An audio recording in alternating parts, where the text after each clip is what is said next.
امام الانبیاء جناب محمد صلی اللہ علیہ وسلم نے فرمایا یا ایھا الناس قد جاءتکم موعظۃ من ربکم وشفاء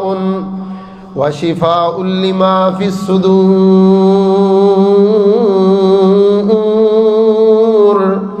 اللہ پاک نے فرمایا ہم نے قرآن کو نازل کیا کائنات کے لوگوں کے دلوں کی شفا کے لیے، سینوں کی شفا کے لیے، جسمانی شفا کے لیے، روحانی شفا کے لیے۔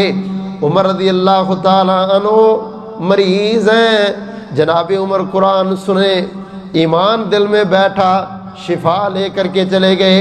اللہ اکبر کبیرہ۔ اللہ ذوالجلال نے فرمایا وَنُنَزِّلُ مِنَ الْقُرْآنِ مَا هُوَ شِفَاءٌ وَرَحْمَةٌ لِّلْمُؤْمِنِينَ۔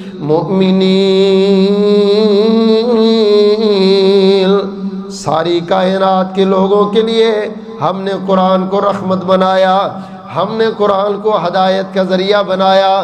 عمر کو ہدایت ملی قرآن سے، عثمان بن مظعون کو ہدایت ملی قرآن سے۔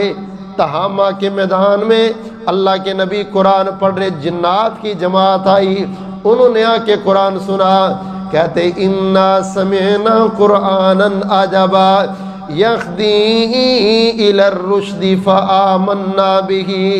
ہم نے نبی کی زبان سے ایسی کتاب سنی جو کتاب بندے کو ہدایت کی طرف لے کے آتی ہے۔ نماز کی ہر رکعت میں ہم کہتے ہیں نا اہدنا الصراط المستقیم، یا اللہ سیدھا راستہ دکھا، سیدھا راستہ دکھا۔ اللہ فرماتے ہیں اگر ہدایت چاہیے، سیدھا راستہ چاہیے، تو اس کتاب سے بڑا کوئی رہنما اور رہبر نہیں ہے جو بندے کو سیدھے راستے پہ اور ہدایت پہ لے کے،